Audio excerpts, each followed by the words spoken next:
چوہے صاحب یہ پنجاب کی ایک دفعہ پھر بات کر لیتے ہیں. ترین گروپ کو بزدار صاحب سے ایشوز ہیں, آپ نے فرمایا پی ٹی آئی کے اندر بھی بزدار صاحب سے لوگ کو ایشوز ہیں. آپ کا تو تعلق ان کے ساتھ 1-2-3 سال ٹھیک ہی رہا, آپ کی ملاقاتیں بھی ہوتی رہیں بظاہر. آپ کو کیا اعتراض ہے بزدار صاحب کے حوالے سے؟ ٹھیک تھا, ہماری پارٹی میں تھے ان کے والد صاحب, ان کے والد صاحب ہماری پارٹی میں تھے. ان کے میں نے خود تحصیل ناظم ان کو بڑی ہی تگ و دو کے بعد بنوایا, تو وہ ان کے ساتھ میں نے ایک قسم کا وہ رشتہ نبھا رہا تھا ان کے والد صاحب کی وجہ سے, کہ وہ ویسے بھی مجھے کہتے تھے گھر آ کے کہ اس کو سمجھ نہیں ہے, آپ نے مہربانی کرنی ہے, اور ہم لے کے ان کو چلتے رہے, ان کی جو بھی وہ حالات واقعات تھے. لیکن وہ بھی اب اس کنارے پہ پہنچ چکے تھے کہ اب وہ سمجھ بھی نہیں رہے تھے, اور کچھ فیصلے وہ کہیں اور سے آ رہے تھے اور کہیں وہ خود بھی کر رہے تھے, اس آڑ میں بھی کر رہے تھے, اور اس کا وہ پھر اچھا خاصا نقصان بھی اٹھا رہے تھے. تو یہ فیصلے کہیں اور سے آ رہے تھے, وہ بزدار صاحب دانستہ غیر دانستہ ان پر عمل کیے جا رہے تھے؟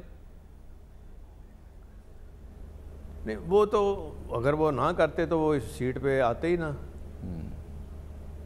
تو گویا اب وہ تو جی اب بزدار صاحب سے جو آپ کا اعتماد کا رشتہ ہے وہ ختم ہو گیا, یا اس میں دراڑ آ گئی ہے؟ نہیں, ختم نہیں ہوا.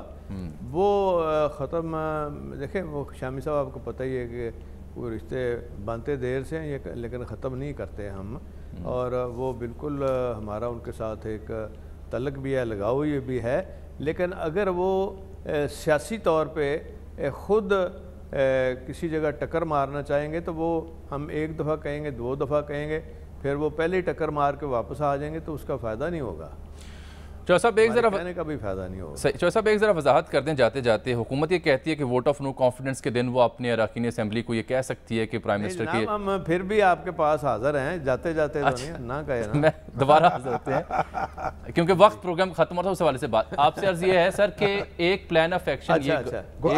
آپ آتے آتے کہیں جناب, یہ جاتے جاتے نہیں ہے, چوہے صاحب آتے آتے ہیں. چوہے صاحب یہ گورنمنٹ کا ایک پلان آف ایکشن یہ ہے کہ جس دن ووٹ آف نو کانفیڈنس آتی ہے اس دن وہ سمجھتے ہیں کہ اگر وہ اپنی پارٹی اراکین کو پابند کریں گے کہ وہ ووٹنگ میں حصہ نہ لیں. کیا اس پابندی کا اطلاق اتحادیوں پر بھی عمران خان صاحب بطور وزیر اعظم کر سکتے ہیں, اور کیا آپ اس پابندی اگر کرتے ہیں کہ اتحادیوں سے بھی گزارش ہے وہ نہ جائیں؟ نہیں, یہ ان کے جو ٹکٹ پہ لڑے ہیں, ان کی پارٹی ہے نا, ان کے جو لوگ ٹکٹ پہ لڑے ہیں ان کے اوپر یہ بائنڈنگ ہے. اور بائنڈنگ اس طرح بھی نہیں ہے, ووٹ دینے کے بعد آپ ایکشن لے سکتے ہیں, آپ نے پھر الیکشن کمیشن کو لکھنا ہے.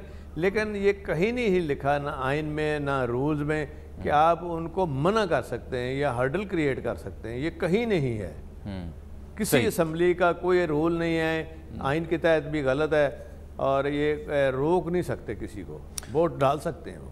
چوہے صاحب جہاں تک ملکی صورتحال جہاں آن پہنچی ہے, اس بیچ اب بھی آپ سمجھتے ہیں کہ سرکار ان معاملات کو ہینڈل کر سکتے ہیں بالخصوص اتحادیوں کے ساتھ؟ کیا ایسے عمران خان صاحب اقدامات اٹھائیں کہ آپ ان کی غیر مشروط دوبارہ حمایت کا اعلان کر دیں؟ ایسا ہو سکتا ہے یا اب پانی سر سے گزر چکا؟ دیکھیں وہ تو یہ بات یہاں پہنچی ہے, کوئی اس میں کوئی 4-6 ماہ لگے ہیں نا, وہ کافی عرصہ ہوتا ہے 6 ماہ سوچ بچار کا اور معاملات کو درست کرنے کا, معاملات کو ٹھیک کرنے کا. اب آخری جو ان کے وزٹ تھے ہمارے گھر کا بھی, جیسے میں نے ذکر کیا, اور MQM کے دفاتر کا بھی, تو وہاں انہوں نے بات ہی نہیں کی جو اصل مسئلہ تھا. اب کوئی بات ہی نہیں کرے گا, head of the party, head of the جو اسٹیٹ ہیں ایز اے پرائم منسٹر, تو پھر بات تو پھر آپ خود اندازہ لگا لیں نا. چوہے صاحب کیا آپ سے میری گورنر ہاؤس بھی ملاقات؟ قصور اتحادیوں کا تو نہیں ہے.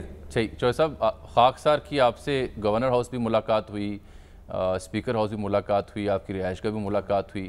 کیا میری آپ سے اگلی ملاقات وزیر اعلیٰ ہاؤس میں ہو رہی ہے؟